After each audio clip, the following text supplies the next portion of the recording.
You look very burnt today. Yeah. And your face as well. Yeah, so I was wearing goalie gloves on Saturday and I was wearing a t-shirt. Can you know, like, you're quite good at colour grading. Can you colour grade that out of me and out of there? Not at all. Have you noticed the colour grade makes your red face worse? Everybody enjoy this. Thank you very much for joining us on an episode of Film Club. I'm your host, Andy Harrison. To my right, as always, it's the slightly sunburnt Andy Dalton. You can see it there. Every single week in Film Club, we invite you along to watch a film with us. We dive into some of cinema's best, but coming back here to talk it out. Andy, this week we have been watching a film which uses the C word almost as much as an episode of Film Club. And that phrase is... Charles Bronson. See what Charles is the C word. Yeah.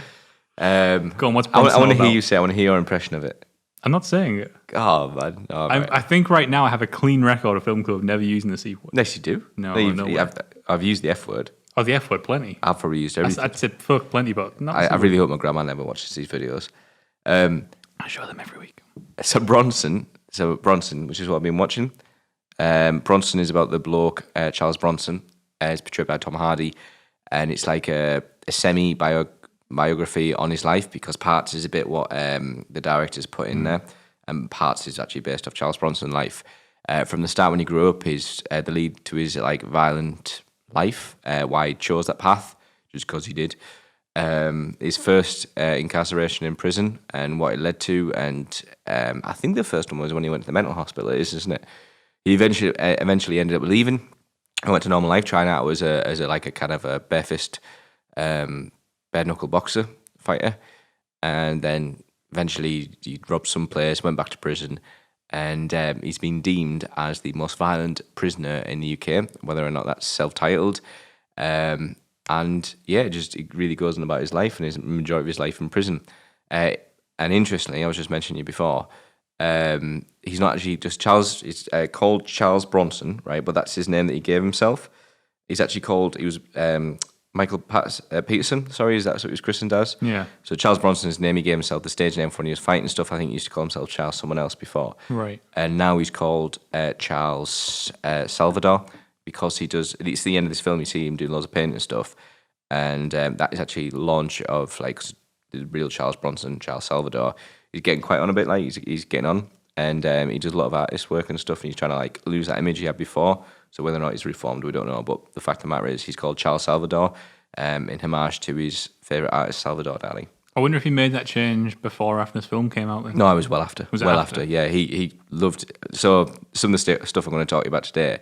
There's a really good interview with Tom Hardy about like how he got into character and stuff, and he would talk to Charles Bronson on occasion quite often over the phone. And I remember seeing this interview on YouTube ages ago, where he's on about like all these little things.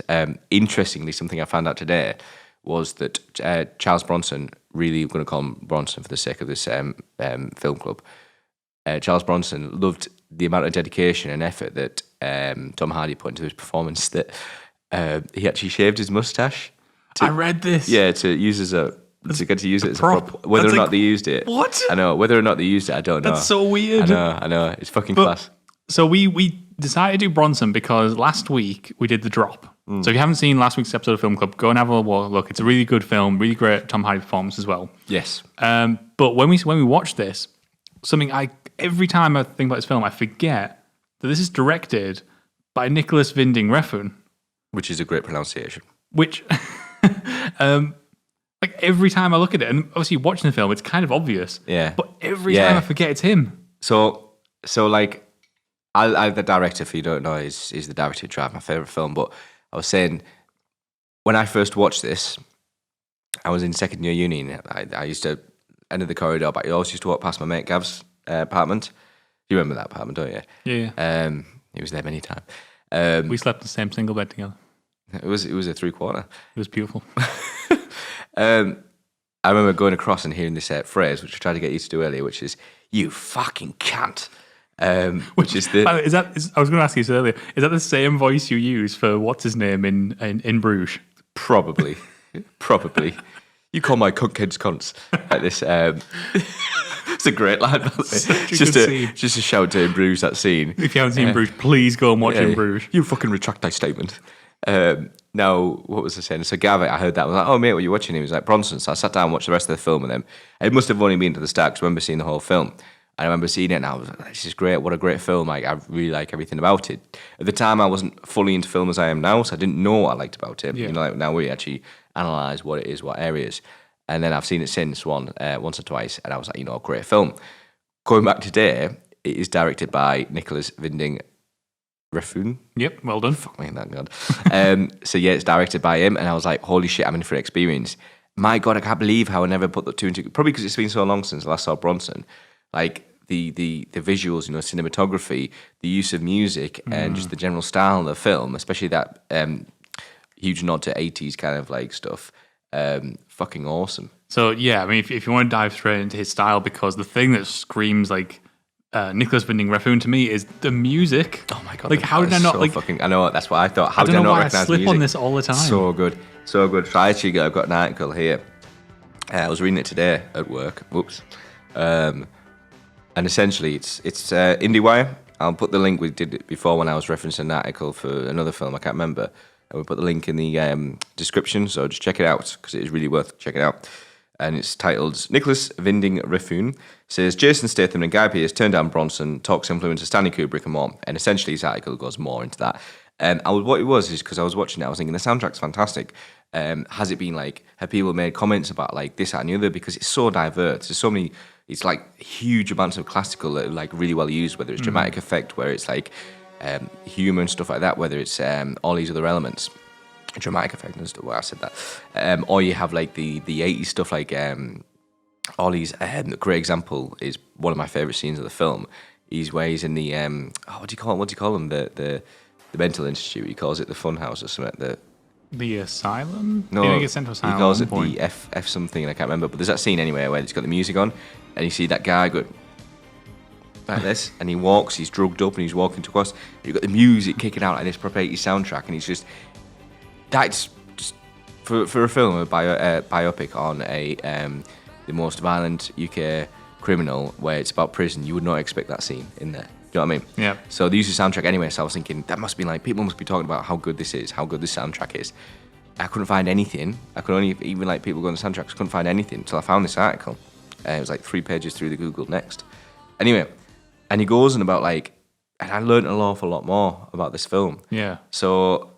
He goes on about like all this music, and he was like, "Oh, I really like this." And I was just looking at all this stuff. I was really into this music this time. It's Pet Shop Boys, and part of the idea is he was loving the Pet Shop Boys at the time. And the music is he drew a lot of that influence into the film, and kind of like we're going more than music. It's like it's weird how it all combines.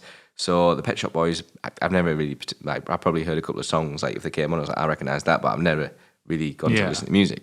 Apparently, got like the kind of really kind of campy kind of. Something not I won't know, but this is what I was reading.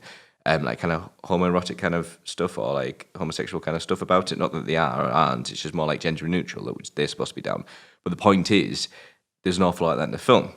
And then Nicolas Winding Refn was saying how by Bronson denying himself a life of sex because he's going to prison, he's basically like pushing those things out and see how far I can get away with it. So it's a really cool, interesting thing that you learn from learn about the soundtrack. But yeah, so that was from the Pet Shop Boys, and that's when he went down his 80s influence. He actually tried to, in this interview, it says he tried to get the Pet Shop Boys to come on board, and basically one of them turned around and said, like, look, thank you, but you won't be able to afford us. And I was like, fair enough. Yeah. So it was that, and then that's when he turned his attention to, or he'd already had his attention to classical, and then he used classical and how he like can, you know, add so much, like invoke so much emotion in many different, like we're saying there, many different feelings and many different scenes and stuff like that. And that's kind of like, where's a combination of both? And reading about it and reading like his, because I didn't realize he was so egotistical, like as a director, which he mentions. And then he mentions this film. Another thing we'll go on to is this film is more about him than Bronson. He says at one point in the interview, he goes, I don't really care about the character of Bronson. He uses the actual individual as a vehicle to express his own artistry, isn't it? Yeah, really? yeah. Which is fucking amazing. A fair few like directors will do that if they're considered like an auteur director. You can't help but put a bit of yourself into your film. Yes, but like to actually like go the extent of this guy as when you see the references drawn between Bronson as the character and Nicolas Winding Refn. And what he draws himself, it's mad how his mind's like worked that way, and I'm thinking, fucking applaud you, mate, well played. Going back to where we started, sorry, I went on a huge tangent and all these things. It's all in this article, honestly. It's fucking amazing if you really listen, coming from the heart. The soundtrack in itself it's amazing how much backstory there's behind it. And I can't believe that there's not been more like written about it, because the soundtrack's fucking amazing. Yeah. It really helps build this film. And you look at something like Drive, where probably like one of the best things about that film is the music. I'd imagine that's probably why there isn't as much written about it, because Drive just essentially one-ups this in a lot of ways. Yes, you can like, if you remove the nice thing about Bronson's got the classical element to it, and obviously the classical element helps juxtapose a lot of what's going on screen quite often. Yeah. But if you're talking about using things like the Kavinsky style synth 80s music, Drive does just take that to the whole nother like. Well, next Chromatics level. is a big one that's in Drive. Like, that's one of the most recognized tunes. The guy who does Chromatics is called Johnny Jewel. He's like the multi-instrumentalist in it. He actually did the music for this film for Bronson. I don't know how much of that if he was arranged at all, if he was the alongside Nicolas Winding Refn. Fucking I'm getting easy at saying that. Whether he was choosing the tracks, the track list to go inside it.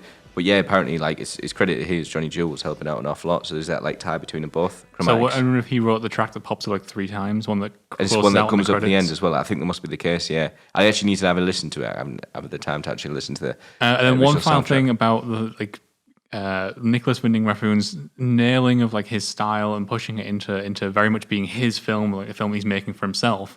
Do you know he's colorblind? Fuck off. I did not know that. Well, how come there's such good use of red? Exactly. So he can't see midtones, apparently. He struggles with midtones, which is why all of his films are very contrasty and they use quite punchy colours, because that helps him to see it. Yeah. No way. That's so cool. That's why you get this, the whole film is very, very contrasty, very dark, but then lighter, very sort of bright brights, but very dark darks. That's why you get it, because that's what he can see. So that's why he puts it into his films. I think my favourite scene of that is the red. It's towards the start, towards the first third, and it's Bronson in a cage or something, and he's red and black, and it's really dark, but it's also kind of neon on him, neon red, and it's when he's before he gets in the fight. You think he's oiled up or painted up and stuff. And I'm thinking, that's when I realised, I was fucking right, I'm going to enjoy this even more, knowing I've always wondered if he purposely chooses characters or writes characters to reflect that stylistic choice, or if he just so happens to like those two things together. Because obviously his characters are very kind of two-sided. You get the calm moments, and then suddenly it punctuates with the very violent moments. That's kind of what his style is defined as. So I've always wondered if that's just a happy marriage, or if he's very aware of that. I don't know, but what better person to do it than Tom Hardy? And Tom Hardy. So you can't talk about Bronson without talking about this amazing performance that Tom Hardy gives. So we're saying, weren't we? This is probably the first film that I truly recognised Tom Hardy's name and an upcoming actor in. Yeah, this was the film that, for me at least, this is the film I remember thinking, I will remember that guy as being Tom Hardy. And it would be, I think we were saying Inception was the next time where he popped up. Yeah. And I was oh, I know you. Yeah. I'm sure prior to this, probably seen Tom Hardy in bits and pieces here and there. Well, I watch Band of Brothers every Christmas with our mate, and he comes up in there, and I'm like, that's Tom Hardy. There's quite a few. Black Hawk Down stuff as well. He is, yeah. I think that's his first film credit in Black Hawk Down. But this was the film that really put him on the map. Oh, absolutely. And it's very, very well earned, because funny enough, Tom Hardy now has become known for being kind of the tough guy. He's become known for being the guy who he can talk kind of softly to you, but if you piss him off, he's going to come in your face. Oh, don't come in your face. But what he does here, I think, is kind of more commendable, because not only do you get the guy who will flip on a dime and he's nice to you, he's really he's going to beat the living hell out of you, but you also get him doing the little moments in between scenes where when he's on the stage. That is fucking exceptional. And that scene, that one-shot scene where he's looking around and he goes like that. Yes. That, and I was looking at it and I was thinking, fuck me, I mean, this was what Bronson was 2008, was it? 2008, yeah. Yeah, so if you think of Tom Hardy then, he's 10 years. Yeah. So he was at 30 when he did that. I think he's dead. Tom Hardy's 40 now, I was looking the other day. And that's fucking amazing acting. That's amazing stage presence. It's amazing. This film is basically he's molding his name, in this film. And for him to do that and then go forward and just do all these fucking amazing films that he's done, which will go on, I'm sure we'll do loads of his films in the future, because he's probably he's one of the most famous, biggest names at the moment, isn't he, Tom Hardy? Yeah, I'd say right now he's probably one of the most bankable male actors. Definitely. He's fantastic. And for it all like to kind of like stem to this moment. I mean, I'm sure he's had loads of other moments, but this is like, for me, this is the one that like solidified his... It's clear that I think the film works as a vehicle for Tom Hardy's acting career. It's a film which doesn't work without Tom Hardy being as good as he is. Which is so interesting because that article, going back to it, you heard the title there, it's about that how Guy Pearce and Jason Statham turned him down. That's fucking... So his second choice he actually had in this article, it says, 2 interviews. His first with Tom Hardy. I know, I agree. I would hate Jason Statham. I can't imagine Jason Statham playing sorry, Jason Bronson. Statham. I just can't. You do too many transporters, mate. And he actually had an interview in the first place with Tom Hardy, and it was like, we don't really like each other. And then his casting agent was like, go on, no, just fucking have another one again, because he was running out of like time. He didn't have much money and stuff like that. So they went in the second one, and they fucking both like hit it off straight away. And I was like, thank God. Like, heads up to that casting agent if someone can ever find a name or his name. Thank you. Because I couldn't see this film with anyone else other than Tom Hardy. No, and he just absolutely nails it. He nails the aggressive moments. He nails the physique. He nails the physique is incredible. He nails the smaller, intimate moments. Like I kind of really like the moment where he's asking his mum where's his bed, and you're just like, I kind of like. He just looks away. He looks away. He's really good at portraying emotion with his face, his body. Like that scene where he's got super hands. Remember super hands? He's like super hands. You've watched Peep Show, haven't you? Yeah. All right, Super Hands is it's Thingy's mate, Jason's mate, and he's there, and he's quite campy one in this. And he's a boxing handler. He's the one that sorts out the games. Got you. And he's going like this, and Tom Hardy's like this, and he goes, and you could see much emotion, how he feels, just in the like little flex in a face that's straight on. Fucking hell, not many people can do that. Like, well played. And I love that he also gets the comedy as well. He can do very good comedic timing. Love the moment where he gets trapped in the car. And the guy's like, his mum's new husband has to come and let him out. Yeah. And then he's like confused. He goes back and tries the car again. Yeah. That's fucking good. That. But it shows it because he's been in prison. He's not really had like the whole child lock system anyway. I think it's also speaking to like, it raises the question of, does he have some sort of, not necessarily mental problem, but is he not quite developed as much as he should be? That's exactly what it is. People say that he hasn't developed, because he spent his time in prison. Like, it's like thrown out there. It's like, this guy still needs a child lock sort of thing. Yeah. And by the way, just going back to Tom Hardy, what a contrast to last week. Whereas last week he was just like we used the word subdued, which he fucking was in The Drop. And for him to come from that and such a wow character there. As mentioned, I did this purposely to choose this film. On the other side of the fence, you've got fucking Bronson, who's just like... Not subdued whatsoever. If there's ever one word we will not use to describe Tom Hardy in this film, it's subdued. No. It's a great film, and he's got a really good voice. I'm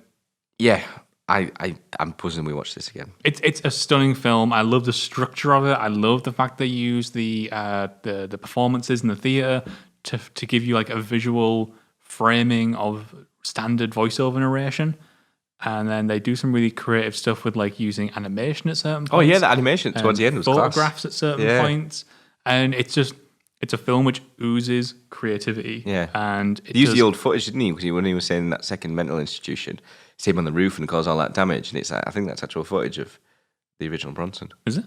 I assume so. Interesting. We'll have to look that up. Yeah. But anyway, there is Bronson. You can let us know in the comments below what you thought of Bronson, or you can hit us up on Twitter, as always. We'll be back once again next week, though, where we are going to be taking one more look. Yeah, we need to. This film's supposed to be class. The Tom Hardy performance. Because we've both seen Bronson before, but there's one great Tom Hardy performance that we have yet to see. Do you remember the name of it? Yep. And I'm hoping that people at home maybe haven't seen this yet and are going to watch along, because we're going to take a look at Locke. So I'm looking forward to this because I like the idea of it already. Yep. Cool. Tom Hardy on his own in a car for an entire film. Get watching. We'll see you back here next week for an episode of Film Club. He's about to say something. Say the magic words. Please. No, I was going to say that you won't swear. I'm not saying it. Oh, well, I'm not going to say it again. See you guys next week. You fucking can't.